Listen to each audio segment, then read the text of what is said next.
Bien, como adelantamos en el principio del programa, nos vamos a meter con un tema delicado que nos interpela a todos y a todas desde diferentes ángulos, ¿no? Sobre todo porque nadie puede estar exento a lo que pasa en nuestra casa común, que es la Tierra. Y además, a nosotros como comunicadores nos plantea el desafío de cómo contar esto que vamos a intentar hacer ahora. De una manera en la que primero no genere indiferencia, de tanto ruido y tanta información. Ah, sí, eso también. Sí, qué sé yo. Nos vamos a extinguir, ¿no? Como una noticia más. Y también no apelar exclusivamente a lo dramático o a lo catastrófico, pues sabemos que no funciona, ¿no? Esa típica campaña en la que se dice, si haces esto te va a pasar lo otro. Nunca han tenido en la historia éxito. Por eso convoqué para charlar con ella, escucharla y empezar a instalar no solo el tema, sino las implicancias que tiene la temática de la que vamos a hablar, a la colega Julieta Lucero. Ella es periodista que se especializa y que estudia temas socioambientales. Además integra el colectivo de comunicadores chubutenses, con colegas de toda la provincia. Le damos la bienvenida a Bisagra, a Julieta, quien pueden ver, además de escuchar, quienes sigan la transmisión vía YouTube. ¿Cómo anda, Juli? Buen día. Buen día, ¿cómo están? Muy bien. Bueno, le agrego yo a la presentación de Julieta que seguramente la han leído a Julieta, muchos y muchas de quienes han podido acceder a las notas que hicimos en Revista Cítrica, sobre todo de 2018 al 20, más o menos, estoy recordando de memoria, donde hemos de alguna manera, junto a la colega, reconstruido lo que era ese contexto de crisis en donde estaba latente la aprobación de la megaminería, que luego sucedería en el 21. Bueno, introducción hecha, ya está. Juli, todo tuyo. A ver cómo resolvemos este gran tema en algunos pocos minutos de radio. Bueno, como para entrarle por lo menos, ¿no? El título que nosotros le pusimos es Alarma Climática, el revelador informe de especialistas justamente de esta temática, que otra vez nos ponen o nos encienden las alarmas. ¿Por dónde empezamos? ¿Por dónde empezamos? Creo que el marco general que me parece interesante entender es que hay distintas estrategias de lucha contra el cambio climático. Una de ellas es la lucha que se hacen en los territorios, las asambleas, las personas en los distintos lugares, las comunidades indígenas también, los pueblos originarios. Y otras estrategias son la de los organismos internacionales. En este caso, el informe del que vamos a hablar es de un organismo internacional que se llama el IPCC, que depende de Naciones Unidas, y es el Grupo Intergubernamental de Expertos sobre el Cambio Climático. Lo que hace este grupo es hacer evaluaciones de emergencia climática de base científica, ¿no? Dan argumentos científicos para que gobiernos, pero también instituciones internacionales, desde de base financiera, digamos, hasta presiones en la misma COP, que es la cumbre de cambio climático que se hace anualmente en Naciones Unidas, la que participan muchos países, todos los países del concierto, inclusive Argentina. Sí. Es una forma de poner presión internacional, ¿no? Es dar información para el argumento. Sería, de eso se trata, de eso hace el IPCC. En este caso, la noticia que nos trae acá es que el 20 de marzo pasado publicó un informe, su último informe, en el que tiñó de una gravedad que el informe anterior no tenía a la situación de emergencia climática que vive el planeta. Pausa. Bien, está muy bien hecha la introducción. Me encantó cómo planteaste esto de alguna manera, cómo se lucha, cómo se aborda este tema, ¿no? En lo local, que es clave, pero no puede ser lo único, ¿no? La lucha local, territorial, asambleas, acá en Chubut lo tenemos bien claro, desde la Asamblea del No a la Mina y cómo se ha expandido eso en todo el territorio, y además los pueblos originarios en la meseta, digo, para traerlo bien a nuestra realidad cotidiana, ¿no? Pero eso tiene un techo, de alguna manera, ¿no? O debe estar entrelazado con esta otra arena de lucha, que es la diplomacia internacional, porque es una problemática global, ¿no? Y debe atender respuestas globales. Dicho de otras palabras, por más que nosotros acá implementemos algo, sí, puede tener un cambio drástico para acá, pero si en el contexto no cambia todo, de poco va a servir. ¿Estoy bien rumbeado? ¿Te voy entendiendo bien? ¿Te voy siguiendo bien? Va bien. Bien, vamos. Va bien. Es complejo, es un entramado. En este caso estamos hablando de un entramado internacional, de organizaciones y de estados, digamos, pero es cierto, la lucha va por todos los carriles posibles. Bien. La verdad es esa. Bueno, en el caso del informe que se presentó ahora el 20 de marzo, a diferencia del informe del año pasado que hablaba de mitigar, es decir, reducir los efectos para que no se incremente tanto la temperatura, en este informe se habla en términos más graves, ¿no? Se utiliza otro tipo de palabras. Lo que dice el informe de estos científicos es que estamos en camino a superar ese límite de 1.5 grados centígrados que se estableció en el 2018, que era el límite ideal que no había que superar para no tener catástrofes climáticas en el mundo, ¿no? Entonces, lo que dice este informe es que sí se va a superar y que para el 2035, o sea, una fecha muy cercana, a menos que se tomen acciones drásticas, ya no mitigación, ya no reducción. El informe pide dos cosas puntuales que me parece que hay que ponerle foco. La primera dice reducciones drásticas e inmediatas de las emisiones de gases de efecto invernadero, que es lo que crea que cambia, digamos, el sistema y hace que haya más calor sobre la Tierra. Sí. Y por el otro, la eliminación gradual de los combustibles fósiles. Acá viene tema hidrocarburos, específicamente. Gases de efecto invernadero sería la consecuencia, pero puede ser también consecuencia del ganado, por ejemplo, de otra actividad que no necesariamente tenga que ver con hidrocarburos. Y el segundo punto es la eliminación gradual de combustibles fósiles, que va bien al punto ahí al gas, al petróleo y sus etcéteras. Uh-huh. Lo que dice es que si no hay un cambio, digamos, se va a un rumbo que va a llevar a un aumento de 3 grados. 3 grados centígrados. Esto parece poquito, ¿no? 1.5 o 3 grados, digamos, en fechas en que tenemos, incluso en la Patagonia, temperaturas de 40, hemos tenido en este verano. Pero la realidad es que se está hablando de un nivel de aumento promedio, este numerito, digamos, se estableció en el 2018, y lo que se habla es de 1.5 grados centígrados por encima de los niveles preindustriales, o sea, de los niveles de temperatura preindustriales, sí. Y que se tiene que llegar entre 2030 y 2052. Este número, digamos, que parece chico, sin embargo, tiene efectos muy grandes, desde inundaciones, sequías, digamos, el calor y el frío se van moviendo y van produciendo distintas acciones sobre el clima. Entonces después tenemos estos efectos que provocan directamente migraciones de población, hoy las estamos viendo, migraciones por inundación mayormente, pero se espera que haya más, digamos, que si no se corta directamente con estos dos puntos que pide el informe, es muy probable que antes de tiempo, antes de lo que pensaban los expertos en 2018, tengamos estas catástrofes a nivel planetario. Esto es importante por lo que decías vos, no es algo que nos afecta a todos, no es algo que afecta solamente a un país o X país tiene tanta emisión de gases de efecto invernadero, por ende va a tener más consecuencias, sino que estamos todos en una misma casa, sí, en un mismo planeta, por lo cual vamos a tener todos y todas los efectos. Sí, totalmente, Juli. Julieta Lucero, a quien están escuchando, es una periodista especialista en temas socioambientales, para resumir. Quiero volver un poquito para atrás, porque me interesa que nadie se quede afuera de la comunicación. Por ahí hablamos con algunas palabras un tanto técnicas o damos por sabido, por conocido algunos conceptos que por ahí al recuperar podemos entender la idea en general, ¿no?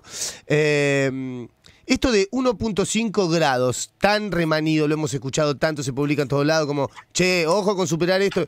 ¿Qué es, en definitiva? ¿Es el aumento promedio que está teniendo la Tierra a causa de justamente estos dos ejes o llamados de atención que el informe pide frenar, ¿no?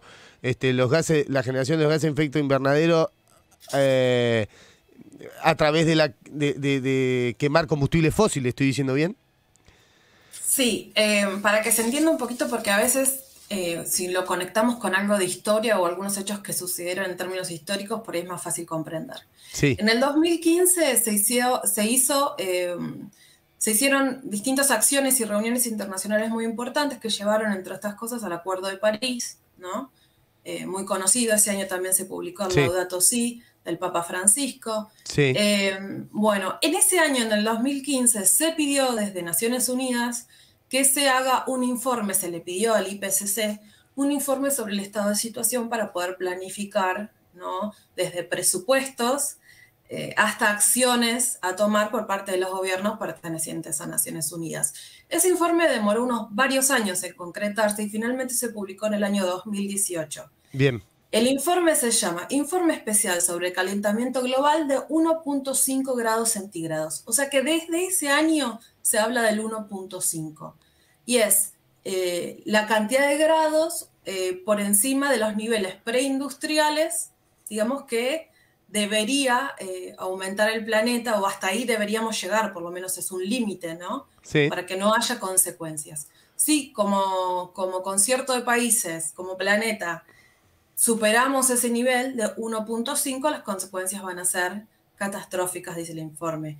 Y da ejemplos, digamos, de qué sucede con 1.5, 1.7. Los distintos informes dan, digamos, proyecciones sobre qué podría pasar. Si nos pasamos de ese aumento. Exactamente. Que a esta altura, según lo que yo he leído, ya es muy ambicioso pensar de que no podemos pasarlo, ¿no? No quiero ser negativo, digo, pero al ritmo que vamos, o sea, a este nivel en donde vamos, lo vamos a pasar. Si todo sigue como hasta ahora, vamos a pasar esa temperatura como límite, ¿no?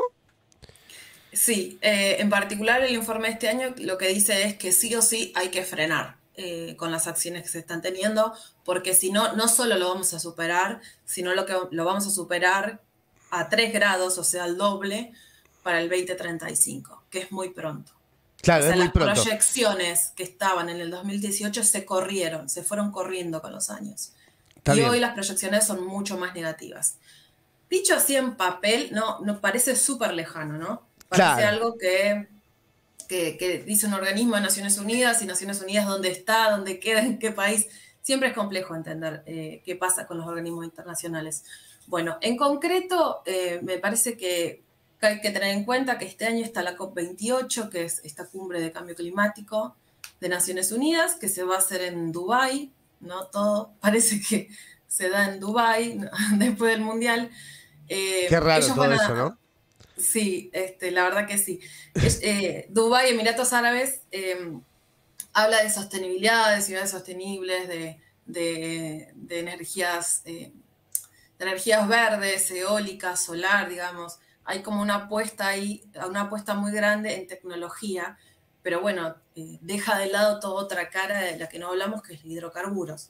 Entonces es un tema que sea en Dubái. Te quiero hacer una pregunta después de eso, acá que anoté.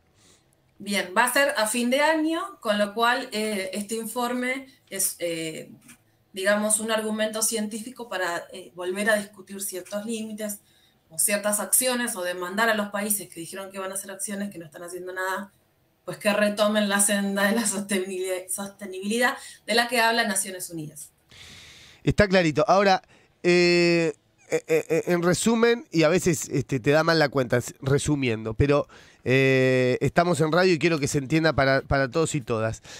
Si seguimos a este ritmo del calentamiento, ¿no? De modo de producción, porque eso es lo que estamos hablando, ¿no? Es un modo de producir a gran escala. Porque el otro día hablábamos también con Laucha acá al aire, que muchas veces la trampa comunicacional de algunos sectores que no quieren revisar sus prácticas o sus modelos, es igual, es como que todos somos culpables. Sí, todos podemos hacer algo, pero no todos somos culpables de las consecuencias que está teniendo en el impacto en nuestra casa común, en la tierra, porque hay algunas actividades que son más responsables que otras, o tienen un impacto abrumadoramente significativo. Por ejemplo, qué sé yo, acá en Argentina, en nuestra querida Patagonia, récord de explotación de fracking. Eso quiere decir récord de utilización de agua dulce. Digo, por ejemplo, o hacia donde se quiere ir ahora con el rumbo de la explotación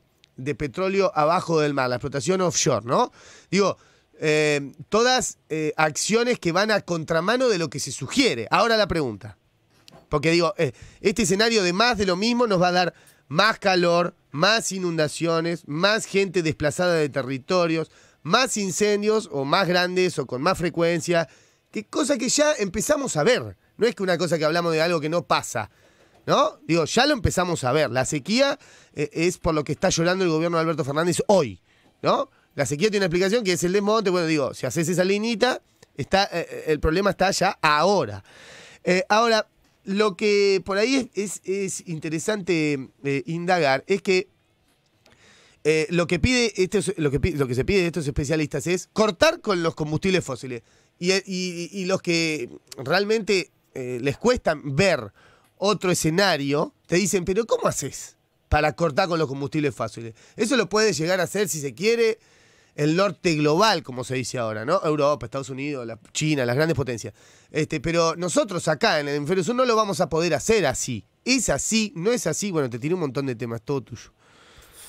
Me tiraste un montón de temas. Sí. Es así, es una contradicción muy grande de los países firmar estos acuerdos, digamos, estas ideales que si uno revisa los papeles al final no son tan ideales, pero que lo firman y por otro lado cuando toman acciones deciden seguir explotando, en el caso de Argentina, Vaca Muerta. Claro. Y demás actividades extractivas de las que hablaste recién. Es una contradicción y no sucede en Argentina nada más, sucede en todo el mundo. Y en particular en Latinoamérica hay una idea de que hay una idea de desarrollo en términos de línea progresiva, ¿no? De que hay una línea que hay que seguir, una forma de producir que hay que seguir durante X cantidad de años para llegar a ser rico, ¿no?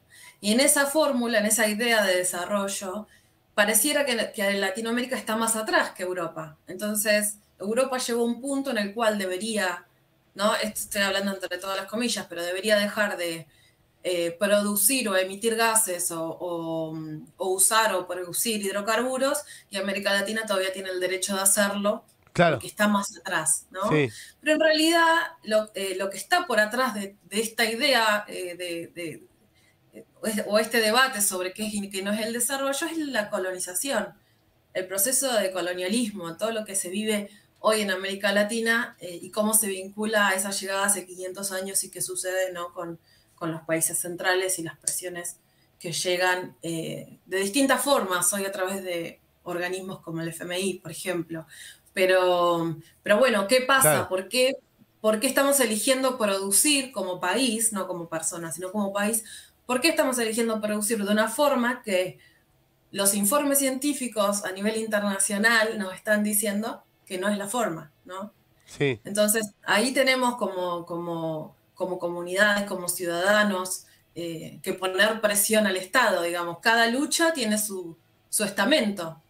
Cada lucha, así como decíamos hoy, que son distintos carriles y hay distintas estrategias de lucha, cada lucha sí tiene su estamento. Un caso paradigmático quizás es lo que pasó en Estados Unidos, cuando asumió Trump, se salió del Acuerdo de París y cuando volvió Biden, una de las promesas de campaña, una de las ideas era volver al Acuerdo de París y la ciudadanía estaba preocupada por eso y volvió, digamos. Entonces, si bien son luchas distintas, no hay que desmerecerlas, hay que ir por todas. Me parece que es la única forma. Otro dato que me parece interesante sumar a esto de, bueno, qué pasa en los distintos países, es que a raíz de este documento, organizaciones como Amnistía Internacional están pidiendo que se trate en la próxima COP que se finalice, en realidad, no que se trate, que se termine el Tratado de No Proliferación de Combustibles Fósiles. ¿Qué significa esto? Les traigo esto a la mesa y Sí. no sé si no les suena a otro tipo de tratado, esto de no proliferación. Sí. A mí me suena muy a no proliferación de armas nucleares. Sí, totalmente. Esa Bueno, manera, ese juego de palabras.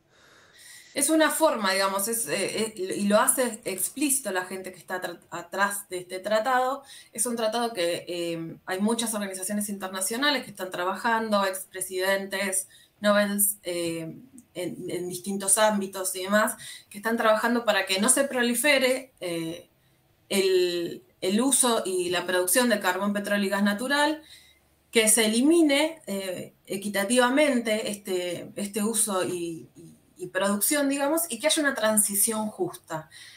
Hasta ahora los países no firmaron, pero sí firmaron distintos estados municipales, entre ellos ciudades como Barcelona, ciudades como París, ciudades como Londres.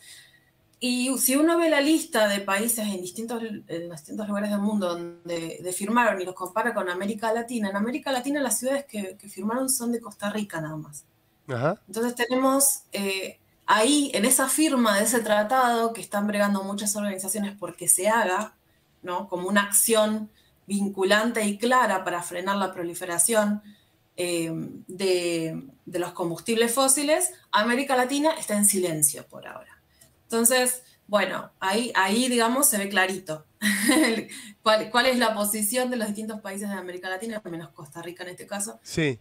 respecto a estos temas. Va a ser importante la COP28 en Dubái, hay que poner los ojos ahí. ¿Y qué sucede, digamos, al interior del gobierno argentino? Porque también son luchas al interior de los propios gobiernos para ver qué se aprueba, qué no se aprueba, qué palabra se mete, qué palabra no se mete, Claro. ¿no? Para ver qué declaración se saca en esa COP.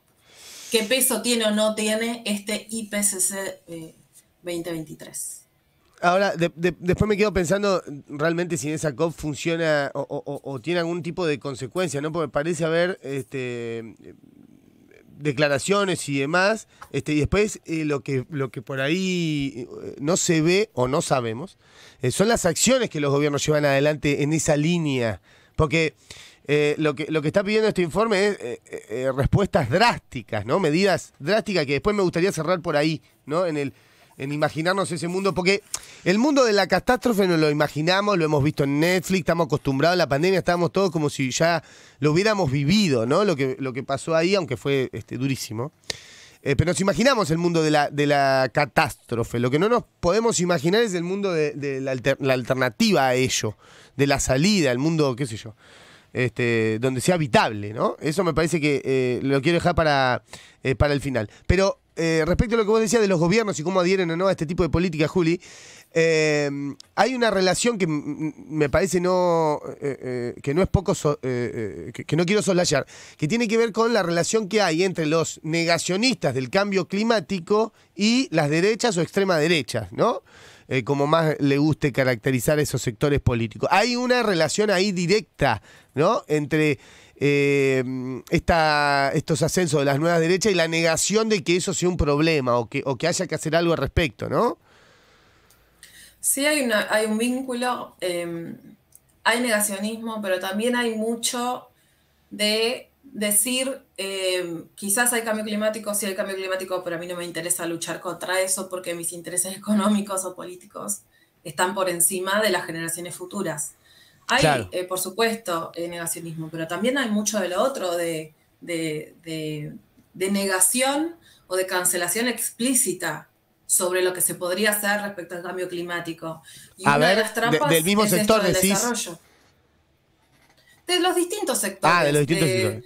Sí, de fenómeno lo del cambio climático, pero si no desarrollamos hidrocarburos no conseguimos dólares para pagar la deuda. Claro. ¿No? Sí, ni hablar. Entonces no es necesario irse a la extrema derecha, que es real y es un problema real en distintos lugares del mundo, y Argentina no está exenta, pero sucede incluso en aquellos sectores que se dicen progresistas. Incluso hay llamados desde distintas agrupaciones o movimientos que se dicen clasistas, digamos, que empujan a que se siga trabajando por el lado de los hidrocarburos o cierto tipo de industrias extractivas, porque lo hablan o lo trabajan desde un discurso patriótico, desde un discurso nacionalista, desde el orgullo de la producción nacional. Ah, ¿viste? Muy difícil de desactivar esa trampas discursivas. Sí. Sí, es complejo, es complejo. Lo que me parece a mí que tiene que ser claro es que eh, no le podemos pedir a las organizaciones internacionales que vayan por la revolución, porque son organizaciones internacionales que pertenecen a países que Claro, están en sistemas capitalistas. Aparte, al tipo de países que representa es el Occidente. sí, Entonces, con eso en mente, hay que ir por todos los canales que se pueda y cada uno desde su lugar, el que le toque, si está en la ciencia, si está en los territorios, si está donde esté, digamos, si es consultor en una organización internacional, el trabajo que toque para avanzar. Lo que se corrija se deberá corregir, pero no porque no estemos 100% de acuerdo con algo hay que frenarlo, digamos. claro. No en la situación en la que estamos, ¿no? En la situación de emergencia que los datos nos muestran en la que estamos. Juli, ya te robé un montón de... Complejo. No, re complejo, es re largo y casi que en sí, si nos ponemos a mirar para atrás, no hablamos del informe en sí, ¿no? Hablamos de las implicancias, o por lo menos agarramos el título y algunos aspectos fundamentales que seguro estaba bueno también para abordar, pero ya hace un rato que estamos al aire, entonces voy a cerrar o voy a ir a dos temas que no quiero dejar afuera. El primero es... para por ahí ilustrar, viste que a veces una imagen vale más que 1000 palabras. Le voy a pedir a Marco también que lo ponga al aire mientras estamos charlando. Es ese gráfico que a mí se me puso la piel de gallina, porque más gallina de lo que soy, porque derribaba ese mito de que el tema de la emergencia climática y de este mundo en llamas es para después. Es para otras generaciones, ¿no? Y marcaba muy claramente el año 2020 como un antes y un después, y cómo la gente que nació en 2020 va a tener consecuencias concretas a sus más o menos 60, 70 años en su adultez, si seguimos a este ritmo. No es una cosa que va a ser, bueno, pero eso es una cosa de los nietos, de los nietos, de los nietos. No, no, no, no. Es cosa de nuestros hijes, ¿no? Que van a sufrir ya a su edad de adulto mayor drásticamente el curso de este tipo de modelo y de políticas si todo sigue como va, ¿no? Sí, es así. Lo que hagamos de acá al 2035, que es o al 2030, que son las fechas que manejan Naciones Unidas, va a tener un impacto en el planeta para siempre. ¿Cómo es? ¿Me repetís? Ah. Te voy a hacer la gran televisión. Repetime eso, por favor. Bueno, este 1.5, ¿no? Este 1.5 grados centígrados que no había que superar, era un límite en el que se pensaba en el 2018 que tenía que ser entre el 2030 y el 2052. Lo que dicen los informes hoy es que todo lo que suceda de acá al 2030, o sea, la primera fecha Sí. que presentaba el informe original, va a tener impacto para siempre en el planeta. No va a tener impacto en la próxima generación, no en la otra, en la otra. Va a tener impacto para siempre. Con lo ¿Qué cual, tal? nosotros pensamos en humanos, en personas, pero hay que pensar en animales, hay que pensar en plantas, hay que pensar en microorganismos, porque hay muchas más cosas que hacen a la reproducción de la vida en el planeta. No, y hay que Que pensar quizás eso se nos todo escapa. junto, además, ¿no? Porque uno por ahí piensa, Sí. ¿no? Digo, va a ser inhabitable para la vida ese mundo hacia donde vamos. La vida es Sí, todo, ¿no? Digo, para el agua, los mares, las plantas, como decís vos, los animales, digo, para todos, ¿no? sí, Y sí, ya. sí. Algo concreto, porque por ahí nos queda medio lejos, pero A algo ver. concreto es que se pide que se revean los sistemas de transporte público. Que los estados revean los sistemas de transporte público podría tener un impacto positivo, A ver, digamos, cortito, por ejemplo, en ¿cómo sería? frenar. Y que promuevan, por ejemplo, el transporte público por encima del transporte individual. Eso frenaría no Claro. solo la emisión de gases, sino además la producción de automóviles y todo lo que eso conlleva, baterías, etc. Eh, por otro lado, hay que pensar cuál es la energía con la cual esos transportes públicos se trabajaría, ¿no? Qué tipo de energía, si es eléctrica, si es solar, si es, qué sé yo, hoy tenemos mayormente combustible fósil. nafta o gasoil, pero ¿qué pasaría con la energía de ese transporte que nos mueve? Sobre todo pensando en ciudades, donde vive la mayoría de la población en el planeta, pero ese Claro, sería un punto a rever. ¿Qué pasa con cómo nos movemos? O por qué nos movemos también claro, ahí como ya va más profundo el individuos. tema, ¿no? Que Sí, por ahí la claro. pandemia como que apuró esa discusión de alguna manera, ¿no? Se puede también seguir laburando de la misma manera, se puede laburar menos horas.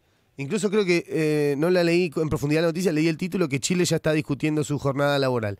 Se puede laburar menos horas y no es necesario viajar todos los días tanto tiempo a tantos lugares o por qué viajamos tan lejos, ¿no? Y todo eso, ¿no? Exactamente, ya vimos que podemos trabajar desde casa. Acá estamos haciendo radio a distancia. Claro, Digamos, es algo que se puede hacer. No para todas las industrias, por supuesto, pero son obvio. formas de entender el mundo, de entender las formas de producción y son cosas que concretamente los gobiernos pueden rever. A mí me parece un último punto, Fabri, que hay que Sí, tener en cuenta, dale. no dejar atrás esto de los sistemas de colonialismo, porque los organismos internacionales también están hablando de esto, ¿Qué quiere decir y eso? que Pará, no me lo des por hecho. ¿Qué quiere decir dejar atrás? Claro. esto que estamos hablando que en América Latina el impacto era diferencial por la forma de producción y la cantidad de años que venimos trabajando en el sistema capitalista, ¿no? Eh, Nosotros tenemos desde la conquista menos años de producción capitalista, entonces esta falsa idea del desarrollo, sí, que nos lleva a creer que tenemos más derecho por sobre otros en producir hidrocarburos, por ejemplo. Entonces, bueno, esto del colonialismo, concretamente los efectos que podría haber en caso de que se den estas catástrofes climáticas, es que donde hay desigualdades más grandes, que América Latina es un continente con muchas desigualdades, peores van a ser los efectos del cambio climático. O sea, ¿cómo se van a armar los claro. países centrales para tratar de que sus poblaciones vivan mejor en situaciones de grandes sequías, en situaciones de grandes fríos, inundaciones, etcétera? Va a ser no esa imagen que tenemos de Hollywood, de impacto profundo, organización, se van todos en colectivo No, hacia un tremendo. lugar Ese es más el. alto, los Es y no como que sé nos qué. vamos Esto, preparando para eso, ¿no? pero en América Latina, con las desigualdades que hay, Peor. claro, donde hay desigualdad, donde hay pobreza, la reacción de los estados frente a eso va a ser peor, indefectiblemente. Por más que los estados se crean que tienen derecho a seguir produciendo con hidrocarburos por esta falsa idea de desarrollo, ¿no? Entonces, bueno, hay que Me parece pensar, muy interesante. es como decís vos, pensar no solo qué pasaría, porque es necesario pensar si se dan estas situaciones que aparentemente se van a dar, es cuáles son las acciones de los estados, que son los que organizan nuestra vida, para estar mejor, para vivir en estas circunstancias o condiciones extremas. Y bueno, y no bajar los brazos también las organizaciones hacen un montón de cosas, las organizaciones de la vida civil, Sí, eh, ¿no? También van a ser muy importantes, muy probablemente. sí, totalmente. Porque lo son hoy, ante la pobreza, ante problemas educativos, ante lo que sea, quienes están en el territorio son los que primero accionan. Sí, bueno, y después con Julieta les cuento entre paréntesis que nos encontramos también en Esquel por los 20 años de No a la Mina, tema de su laburo también, por suerte pudimos compartir ahí. Y allí se habló también de esto del tema del conocimiento, ¿no? Cómo hay una mirada exclusiva para la ciencia en los que te pueden decir esos capos que tienen la información, cómo hay que hacer. Y ahora empezamos a descubrir que hay otros que no son del palo de la ciencia, que ya saben cómo hay que hacer, porque lo vienen haciendo mucho antes de que aparezca el hombre blanco por estas tierras, pero es muy largo, ¿no? Pero es justamente hablando, o en la línea de lo que decía Juli, los pueblos originarios, la gente que está en el territorio, ¿no? Para cerrar, Juli, te agradezco inmensamente esta clase casi de emergencia climática. Lamentablemente podríamos estar hablando de otras cosas, pero bueno. Ese mundo que vos planteaste ya, con las máscaras, todo colapsado, el sol no se ve, las temperaturas son al extremo, o el calor o el frío, etcétera, el pueblo, la mitad de los pueblos extinguidos del mundo, bueno, apocalipsis. Por esto, ¿no? Por seguir por cómo vamos. Ahora, Lo que nos cuesta, decía, es soñar, imaginar un mundo habitable, posible, futuro, ¿no? Que me parece que no es gratis esa mirada, ¿no? Como que hay una tendencia, bueno, esto no se puede cambiar, así que vamos para allá, para los sectores que no quieren cambiar porque saben que tienen que perder. Y entonces no nos muestran, o por lo menos no es así de masivo, tener un alcance a un posible mundo futuro vivible, ¿no? ¿Cómo sería? ¿Te animás a hacer una especie de caracterización o algunos puntos de cómo podría ser ese mundo que sí atendió estos llamados y empezó a hacer cosas? ¿Qué cosas? ¿Qué cosas? Qué complejo lo que me tirás. Es Bueno, ciencia vos dijiste ficción del bien. lo de transporte público, por ejemplo. Que Lo del es, transporte público. sí, Lo de los lazos comunitarios me parece fundamental, lo que hablábamos recién. La construcción de lazos comunitarios y que las acciones sean pensadas no solamente desde la centralidad, desde Buenos Aires hacia las claro. provincias o las comunidades, eh, o desde las comunidades hacia Buenos Aires, sino realmente pensar la realidad local y funcionar en torno a una realidad local. ¿Qué probabilidades hay de producir alimentos en la zona? Clave. ¿Qué pasa con el transporte? ¿Qué pasa con la educación? Eh, También hay que pensar esto también, en las cuestiones educativas, porque uno piensa a lo que necesita para sobrevivir, pero sin educación no se podría haber llegado a donde estamos hoy. Entonces, digo, en términos de desarrollo tecnológico, de vínculos sociales, de formas nuevas de entender el mundo. Entonces, esos espacios también son espacios para cuidar en el futuro.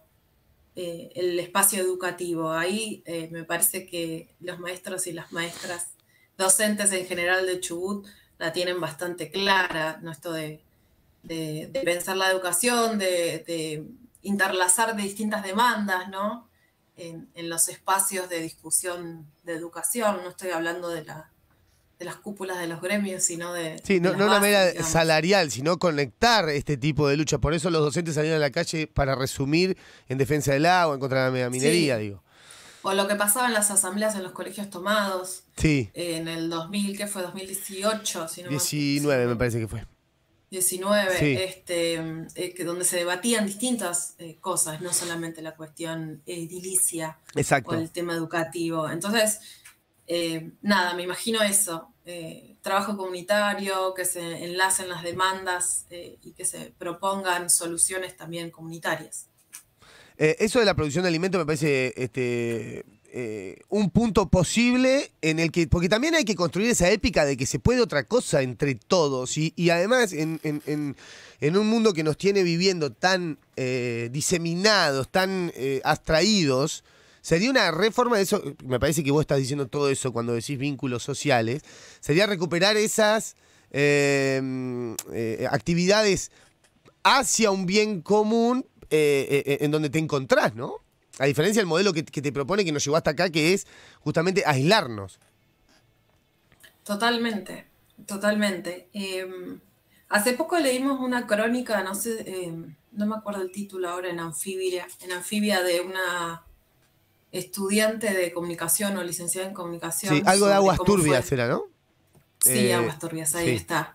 Y a mí una de las cosas que me quedó de lo que ella contaba de su adolescencia es la falta de espacios de encuentro, de intercambio que se fueron cerrando. Incluso menciona el tema de las tomas de las escuelas y las asambleas adentro de los colegios, como de alguna forma era un refugio y cuando se acabó eso tampoco era, no había, digamos, o no encontraba, quizás había, pero no encontraba espacios de encuentro que al final de la crónica cuenta que sí lo consigue. sí.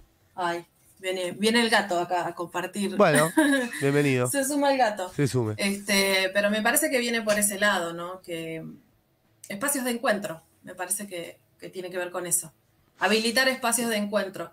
Y retomo el tema educativo porque me parece que en las aulas somos todas y todos más iguales, ¿no? En los clubes pasa eso también. Es Entonces verdad. los espacios, o las asambleas, Sí.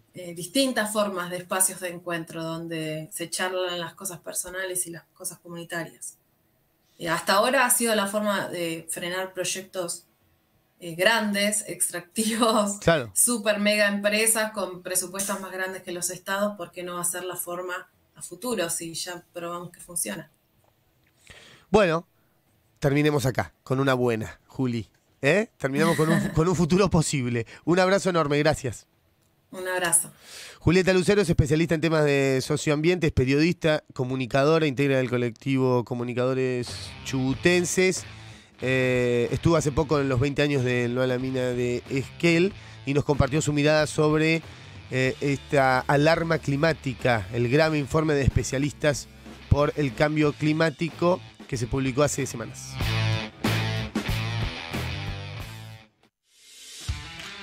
Vivir se trata de experimentar mediante sentidos. Vivir es observar.